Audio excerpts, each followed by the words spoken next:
네, 그러면 앞으로 이제 한국은행의 통화정책 경로를 좀 더 깊이 있게 들어보겠습니다. 한국은행 부총재를 지낸 이승헌 숭실대 경영대학원 교수 나와 계십니다. 어서 오십시오. 네, 안녕하세요. 반갑습니다. 교수님, 한국은행이 지난달에 금리를 동결했다 이번에 인하를 결정을 했습니다. 이번 금리 결정에서 가장 크게 고려한 요인은 뭐라고 보셨습니까?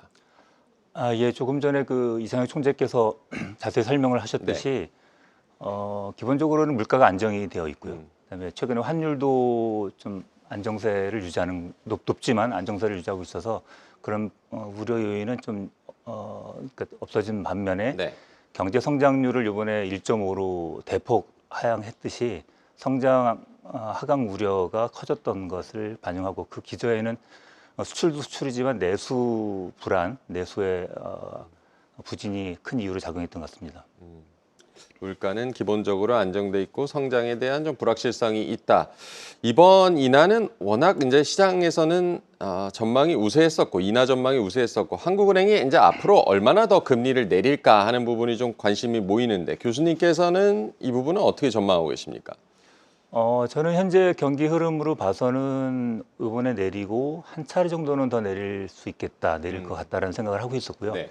뭐 연속해서는 아니더라도 아까 통방 결정문 나온 거 보니까 계속 추가 금리 인하의 뭐 시기와 속도를 네.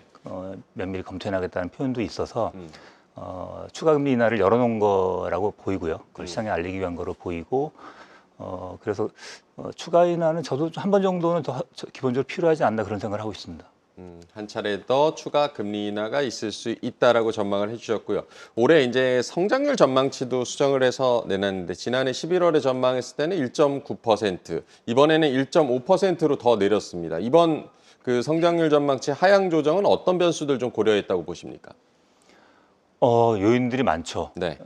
하향 조정에 기본적으로는 그 트럼프 리스크도 아까 총재님 설명을 자세히 해주셨는데 생각보다 더 앞당기고 좀 더 구체화되는 측면들도 분명히 있고요. 네. 그리고 실제로 심리 지표들이 지금 많이 악화되는 게 나타나거든요. 뭐 여러 사람들 만나 보면 네. 지금 시중에 그 심리가 너무 안 좋고 수요가 너무 떨어져 있다는 소리들을 많이 듣고 있고 기업들도 여러 가지 불확실성 때문에 투자라든가 생산에 상당한 그 어려움을 겪고 있는 게 사실이거든요. 이런 부분이 성장률을 하향 조정하는 건 당연한 건데 상당히 큰 폭이죠. 네. 0.4%포인트를 한 번에 내리는 건 좀 이례적인데 그동안 좀 묵혀왔던 것들이 작년 하반기 이후에 쭉 계속 따져왔던 것들을 이번에 다 반영한 것이 아닌가 생각합니다. 그동안 묵혀왔던 악재들을 한 번에 좀 반영을 한 게 아닌가라고 봐주셨고요. 최근에 이창용 한국은행 총재가 추경 필요성을 언급하기도 했습니다. 국회에서 지금 추경 얘기가 나오고 있고 교수님께서는 어느 정도 이제 추경이 필요하다고 보십니까? 제가 지금 그 규모를 따지기에는 제가 뭐 역량 부족한데 네. 하는 총재가 한국은행에서 말씀하신 15조에서 20조 정도 성장률을 일정 부분 올리는 거죠. 성장이 하강이 너무 지나치지 않도록 하는 게 목적이니까 그것을 위해서 15조, 20조 정도 추경 얘기는 저는 뭐 거기에 동의를 합니다. 15에서 20조 정도의 추경 얘기에 동의를 한다. 통화정책과 재정정책 간에 늘 정책 믹스가 중요하다라고 한국은행에서 이제 강조하기도 하는데 추경이 된다면 한국은행 이제 금리 인하 횟수가 줄어들 가능성, 정책 경로에 좀 변동이 있을 가능성은 어떻게 보십니까? 현재 한국은행이 그 금리 인하를 결정한 배경에는 아까도 설명이 나왔지만 네. 지금 추경이 좀 미뤄지고 있는 것도 좀 반영이 된 것 같고요. 그다음에 추경이 되면 좀 성장률이 올라가는 측면이 있으니까 그런 부분에서 뭐 고려 요인이 되니까 뭐 기술적으로는 뭐 간단히 생각하면 금리 인하 가능성을 좀 줄일 수 있는 여지가 되죠. 네. 그렇지만 저는 그 재정과 그 금리는 서로 다른 역할을 한다고 보이거든요. 재정 지출을 확대를 우리가 생각하는 요인은 일단 뭐 결정이 되면 빨리 집행이 되고 또 직접적으로 어떤 임팩트를 주거든요. 그리고 그것이 소위 말하는 그 승수 효과. 네. 한번 재정이 나간 것들이 소비나 투자 등으로 한 번 더 GDP를 계속 연쇄적으로 증가시키는 그런 효과들을 가지고 있어요. 그래서 그런 측면 때문에 재정 지출을 중요시 여기하는데, 근데 최근에 재정 지출은 그 승수 효과가 크지 않을 거로 보이는 게 소비라든가 투자 심리가 좀 낮춰져 있어서 그렇게 크지는 않을 거라고 보입니다. 그래서 재정 지출을 빨리 집행하고 임팩트 있게 가는 거는 중요해서 그걸 고려하는 건 맞는데 그것이 충분하지 않을 수 있고요. 반면에 금리 인하는 하급 효과가 좀 오래 가지만 네. 그것이 경제 심리에 미치는 영향도 있고 그리고 좀 중기적으로 이게 좀 더 사이클을 그려가니까 좀 중기적으로 경기 하강 사이클이 너무 깊게 가지 않도록 보정하는 역할. 그래서 둘 다 필요한 조치라고 저는 생각하고 있습니다. 네, 재정의 정책 시차가 빠르다는 점, 금리 인하 같은 경우는 지나친 경기 하강을 좀 제어할 수 있다는 점에서 믹스가 중요하다고 봐야겠고요. 최근 금통위에서 이제 중립금리 관련 논의가 활발해졌다, 뭐 이런 소식이 전해지기도 하는데요. 중립금리 같은 경우는 뭐 한국은행의 추가 금리 인하 여력을 가늠할 수 있는 부분이기도 한데, 지금 그 한국은행이 평가하는 중립금리 수준 어느 정도라고 봐야겠습니까?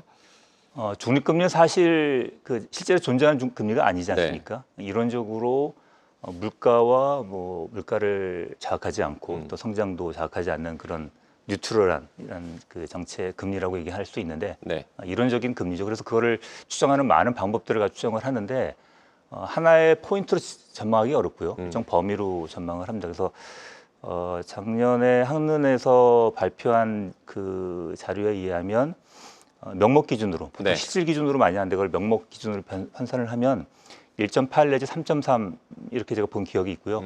그 중간 값을 그러니까 그 평균적으로 보면 한 2.5% 정도 수준이라고 볼 수 있어요. 그런데 그 중간 값보다도 1.8에서 3.3이라는 범위를 보면 네. 현재 오늘 금리를 내려서 2.75가 되지 않았습니까? 네. 그럼 일단 중립금리 범위 안에 들어간 거죠. 음. 중립금리 약간 위쪽에 위치하고는 있지만 네. 그래서 현재 금리 수준이 경기 하강을 그렇게 지나치게 누르는 그런 수준은 아닌 거로 보이고요. 어느 정도 뉴트럴한 범위에는 들어가 있지만 지금 경기 하강이라는 게 거시적인 측면에서 금리가 높아서 경기가 내려간다기보다는 네. 외부적인 요인들, 외성적인 요인들 있지 않습니까? 트럼프라든가 정치적 상황이라든가 또는 더 나가서 중국 경제가 지금 상당히 그 중국의 기업들과의 경쟁이 심화되면서 우리나라 네. 기업들이 많은 어려움을 겪고 있거든요. 수출에 의존하는 경제이기 때문에 이런 상황에서 경기 하강의 문제가 있기 때문에 그런 부분을 감안할 때는 중립금리가 한 좀 더 낮춰보는 것도 고려해야 될 거라 생각합니다. 어쨌든 중립금리 수준을 고려할 때 지금의 이제 금리 수준이 경기를 제약하는 수준은 아니다라고도 짚어주셨습니다. 요즘에 뭐 큰 고려 요인은 아니고 좀 뒤로 빠져 있지만 한동안 이제 부동산 시장 과열 우려가 금리 결정의 중요한 변수가 되기도 했는데 금리 인하 이번에 금리 인하가 이제 부동산 시장을 좀 자극할 우려는 어떻게 보십니까? 그렇게 보이지는 않고 네. 있고요. 뭐 서울 지역은 좀 지역에 따라서 좀 오름세도 있지만 전반적인 전국의 주택 가격은 하락세를 보이고 있고 심리도 많이 안정이 되어 있습니다. 작년에 부동산 심리가 좀 많이 뛰어오르고 집값도 오르는 것 때문에 사실 금리 인하를 그것 때문에 안 한 거거든요. 네. 그런 심리를 잠재우기 위해서. 그래서 부동산 시장, 부동산 심리 이런 부분은 통화 정책의 상당한 제약 요인을 그것을 타겟팅하지는 않지만 네. 정책을 결정하는 데 중요한 그 제약 요인 또는 고려 요인이라고 할 수가 있고요. 하지만 다만 현재의 상황을 봐서는 금리 인하를 이 정도 금리 인하가 부동산 심리를 다시 부추길 것 같지는 않고요. 다만 통방 결정문에도 나오고 총재께서 말씀하셨지만 이게 과도한 투기 심리로 연결되지는 않도록 이렇게 좀 그 제어를 해 나가야 될 겁니다. 네, 이번 금리 인하가 부동산 시장을 자극할 우려는 크지 않아 보이지만 심리를 좀 제약할 필요는 있다라고 정리를 해주셨고요. 한국은행이 금리를 인하를 했고 미국 연준 얘기를 좀 해보겠는데 연준의 금리 인하 속도는 좀 더뎌지고 있습니다. 최근에 미국 물가 지표들 보면은 좀 불안한 상황이고 앞으로 이제 연준의 금리 인하 행보에서 가장 중요한 변수 아무래도 물가라고 보십니까? 예, 물가가 제일 중요하고요. 지금 인플레이션이 거의 이제 그 많이 잡혀갔고 특히 작년에 많은 하락세를 보였는데 네, 작년 3, 4분기, 4, 4분기부터 4, 4분기 정도죠. 미국의 인플레이션 추이가 크게 둔화되는, 그러니까 디스인플레이션 추이가 네, 상승률이 떨어지는 것이 지금 둔화되고 있고 일부는 약간 오름세를 보이는 모습도 있어서 인플레이션이 재반등하느냐 하지 않느냐라는 그런 우려도 지금 슬슬 나오고 있습니다. 네. 계속 그런 얘기 나왔었는데 특히 1월달 미국 CPI나 그 여러 가지 코어 지표들 여러 가지 지표들을 분석해 보면 그냥 그 약간 우려가 되는 측면들이 상당히 존재하거든요. 예를 들어 뭐 집값 이슈도 상당히 있고 서비스 물가도 안 떨어지고 있고 네. 물론 이제 상품 가격 쪽은 떨어지고 있지만 그런 것 등등하고 또 이제 그 인플레이션 심리도 그 기대 인플레이션율도 네. 좀 올라가는 시장들이 반영이 되어 있어서 좀 우려를 안 할 수 없습니다. 그래서 현재 시장에서 연준의 추가 금리 인하 전망을 뭐 여러 전망치가 다르지만 한 3, 4분기 정도 예상하거나 중간이나 3, 4분기 정도 예상을 많이 했었는데 네. 이제 뒤로 밀리는 그런 전망들 제가 많이 보고 있고요. 저 같은 경우에는 올해 못할 것 같다라는 생각을 좀 하고 있습니다. 네, 미국의 물가 우려되는 측면들이 좀 다수 보인다. 올해 연준이 금리 인하를 못할 수도 있다라고 짚어주셨고요. 미국의 그 재정 적자 문제도 지속적으로 좀 제기가 되는데요. 트럼프 대통령이 뭐 재정 적자를 줄이겠다고 했지만 재정을 통한 뭐 경기 부양도 포기하기는 쉽지 않을 것 같은데 이 부분은 어떻게 보십니까? 예, 재정 지출은 현재 미국의 강한 성장세는 소위 말해 펀더멘탈, 네. 미국의 강한 성장세를 반영하고 있는 게 맞지만 거기에 더해서 금리도 낮았고요, 전에 지금 올렸지만 그다음에 무엇보다 재정 지출, 재정 투자가 상당히 강하게 진행이 됐습니다. 네. 2008년 이후에도 그랬지만 코로나가 발생한 팬데믹이 발생한 2020년 이후에 미국 정부가 거기에 대응한 많은 재정 이전 지출을 많이 해서 그런 부분이 소비라든가 이런 투자에 상당한 자극 요인으로 되어 있거든요. 네. 지금도 그것이 유지가 되는데 트럼프 대통령은 특히나 이런 성장을 강조하는 사람이고 특히 뭐 1기 때도 그렇지만 이번 2기 때도 감세와 재정 지출 확대를 통해 성장을 더 강화시키겠다라는 네. 입장은 여전합니다. 그래서 감세와 재정 지출 확대는 결국은 그 재정 적자거든요. 재정 적자를 더 확대할 요인이 있고 그것으로 인해서 더 미정부가 국채를 더 많이 발행해야 된다면 시장에 상당한 압력으로도 작용할 수 있는데 과연 그 지금 트럼프 정부가 생각하고 있는 구상하고 여러 가지 정책들을 할 때 과연 이런 재정 적자가 해소가 될 수 있을지는 의문이라고 할 수 있습니다. 네, 미국의 재정 적자 문제는 계속해서 좀 지켜봐야 될 이슈가 되겠고요. 지금 한미 금리 같은 경우는 역전돼 있는 상황이 좀 됐고 역전 폭에 대해서는 뭐 어느 정도 수준이 적정하냐 의견이 좀 분분한데 늘 한국은행에서 이제 고민하는 부분이 자금 유출 우려도 하나가 있고요. 만약에 이제 연준의 금리 인하가 말씀하신 대로 이루어지지 않는다면 자금 유출 우려는 어떻게 보십니까? 자금 유출이 그러니까 저희 나라가 이제 외환 위기도 겪었고 네. 2008년 글로벌 금융위기 때 상당히 큰 충격을 받아서 거기에 대한 소위 말하는 트라우마가 굉장히 강합니다. 네. 특히 언론에서 그런 얘기들을 많이 하세요. 그렇지만 저는 제가 한국은행에서 국제금융국장도 했고 네. 국제국장도 했고 그쪽 실무를 담당하면서 제가 경험하고 따져본 바로는 그런 거는 이제 기후라는 말씀을 저는 자신 있게 드릴 수 있습니다. 네. 이미 외환 보유액도 상당하고 우리나라 그 기업이나 가게들이 갖고 있는 외환 자산 상당히 큰 상황이고 무엇보다 경상 적자가 이제 큰 폭으로 경상 흑자가 상당히 큰 폭으로 지금 유지가 되고 있고 그러니까 기조적으로 계속 발생할 것 같거든요. 네. 이러한 상황에서 외국인들이 한국의 어떤 불안감을 가지고 대거로 투자 자금을 뭐 시책 투자든 또는 뭐 간접적인 포트폴리오 투자든 간에 이런 걸 빼나간다는 거는 그건 좀 어불성설이고요. 외국 투자자들 만나보면 한국 사람들은 이상하다. 왜 이렇게 그런 걱정을 하냐고 오히려 저희를 달래주기도 합니다. 그래서 그거는 금리가 벌어지면 당연히 그 투자 자금 왔다 갔다 합니다. 그거를 우려해서는 안 되는 거죠. 우려의 관점이 다른 거죠. 네. 한미 금리 차에 대한 자금 유출 우려는 좀 과도하게 할 필요가 없다라고 자신 있게 말씀을 해주셨고요. 요즘 그 엔화가 강세를 좀 보이고 있는데 일본의 경우 이제 물가도 오르고 있고 시장에서는 3월 금리 인상 가능성 좀 높게 보는 듯한데 교수님께서는 어떻게 보고 계십니까? 예, 저도 1월 달 미국도 그랬지만 일본도 물가 상승률이 꽤 높았거든요. 네. 그리고 물가 상승률이 지난해부터 좀 상당히 높은 수준으로 나타나고 있어요. 그래서 그게 지속 가능한 건지 지속될 것인지 일시적인 요인인지 사실 판단이 중요합니다. 네. 그래서 1월 달도 여전히 높은 물가 상승세를 나타냈고 거기에 따라서 지금 엔화 강세가 일부 반영이 되고 있거든요. 네. 지금 환율 흐름을 봐도 미달러화가 최근에 좀 약세를 보였거든요. 네. 유럽에 대해서 좀 약세를 보여왔는 흐름이었는데 엔화는 더 강세를, 그러니까 엔화는 우리 약세를 좀 강세를 보이는 게 당연하지만 그렇지만 그거 미국 달러에 비교해서도 더 큰 강세를 보였는데 그것이 일본 자체의 요인인 인플레이션 우려가 좀 반영이 된 거라고 보이고요. 네. 근데 데이터를 좀 살펴보면 여러 가지 좀 다른 분석들도 있지만 일본의 지금 쌀 가격이 상당히 높아요. 과거에 몇십 년 처음으로 상당히 쌀 가격이 굉장히 불안함을 유지하고 있어서 네. 그것이 주로 지금 소비자 물가에 많이 반영이 되고 있습니다. 지금 미국 같은 경우에는 주로 서비스 물가가 높고 상품 가격은 낮거든요. 증가율로 봐서. 네. 일본은 반대예요. 상품 가격이 높고 서비스 가격은 낮은 상태, 그러니까 낮다기보다도 안정적인 상태를 유지하고 있어요.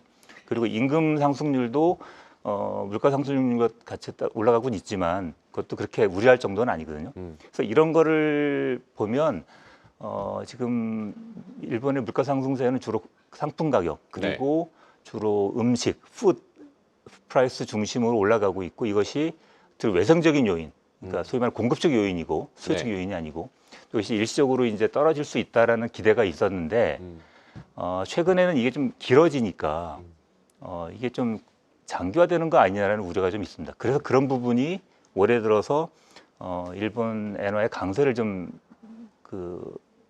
이끄는 그런 요인이 아닌가 생각이 되고 있는데 좀 지켜봐야 될 요인 같습니다. 일본의 엔화 강세 요인도 결국 이제 뭐 물가 흐름도 잘 지켜봐야겠고요.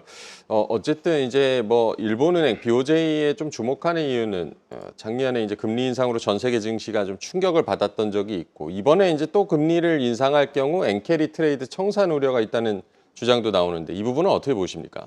예, 작년 7월 달에 상당히 큰 폭의 엔캐리 트레이드 청산이 있어서 상당히 혼란스러웠죠. 그때 시장에서 엔화에 대한 공격도 사실 셌거든요. 네. 사실 그때 일본 BOJ가 금리를 올려야 된다는 기대가 시장에 많았는데 일본은 은행을 계속 안 했거든요. 그래서 그것 때문에 엔화가 상당한 약세를 보였고 그것 때문에 시장 개입도 두어 차례 했던 것으로 이제 알려지고 있고요. 네. 그러다가 그러다가 7월 달에 예상 밖으로 금리를 인상을 하니까 시장에 충격이 됐고 큰 기저 전환이었거든요. 네. 그래서 엔캐리 트레이드가 상당폭 발생했습니다. 그렇지만 올해 1월 달에 다시 금리를 또 올렸거든요. 근데 그때는 별 영향이 별로 없었어요.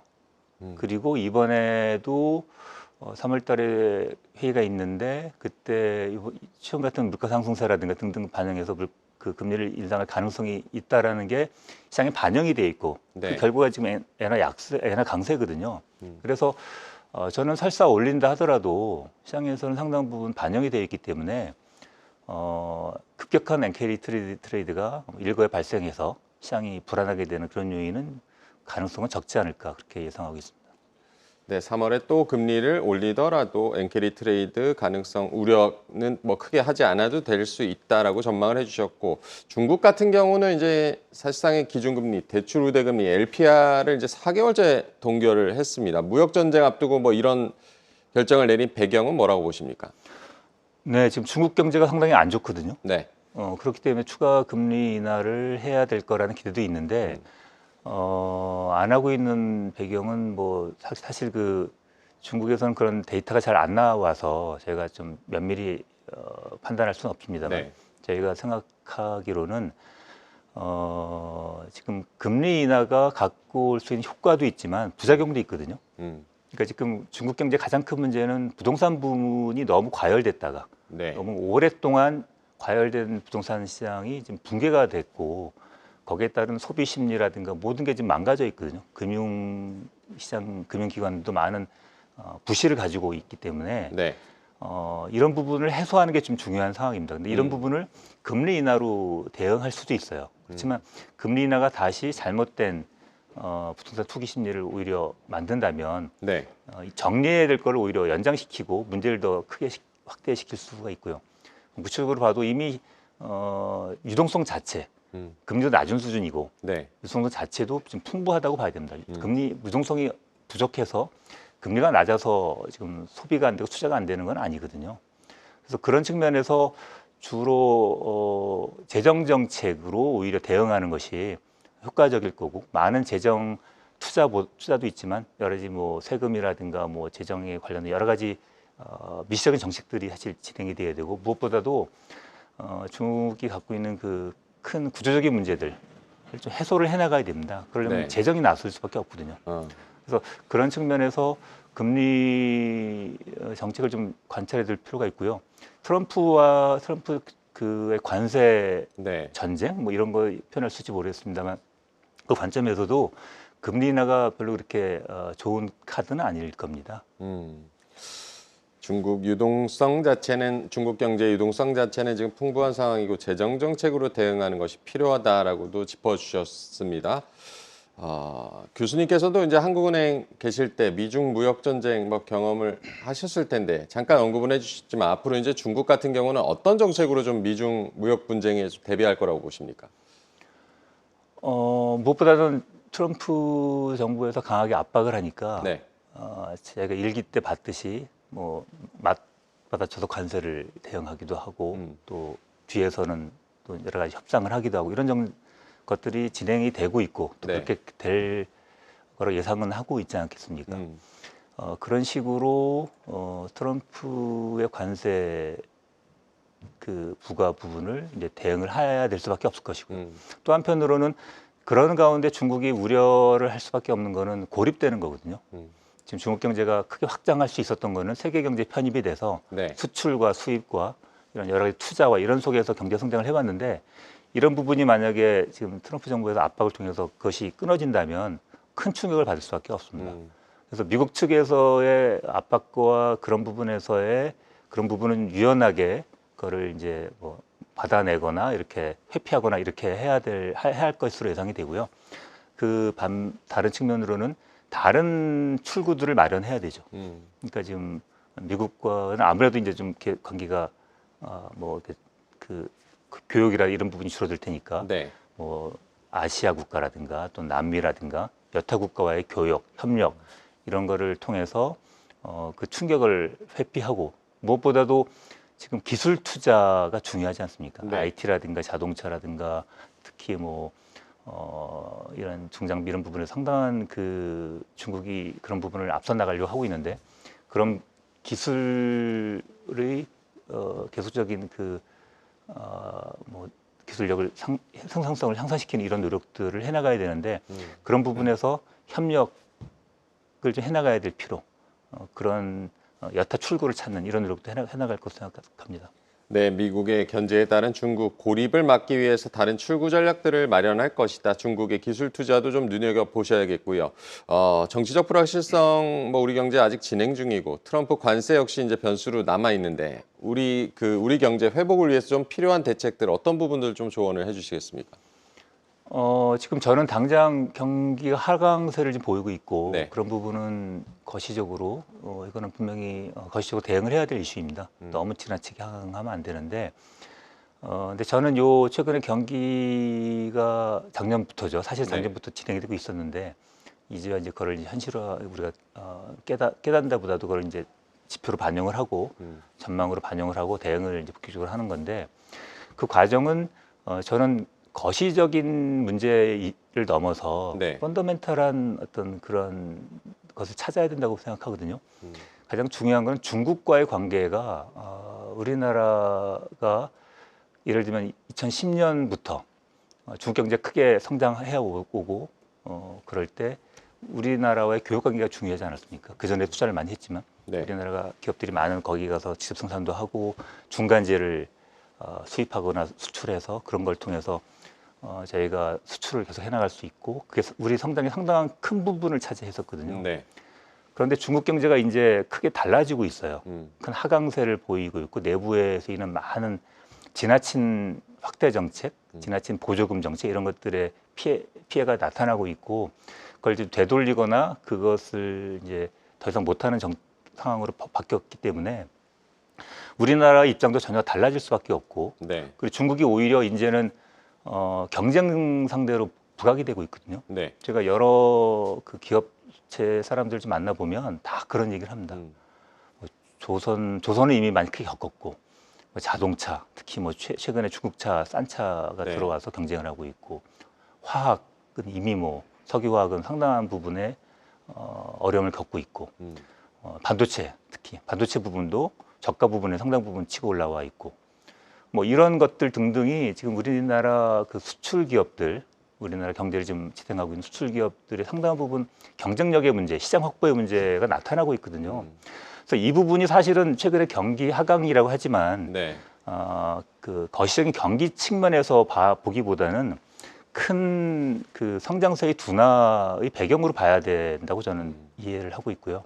그럼 여기에 대한 대응이 가장 중요한 거죠. 네. 일시적으로 거시적으로 그런 부분은 좀 보정을 해줘야 필요가 있지만 이게 해결책은 아닌 거거든요.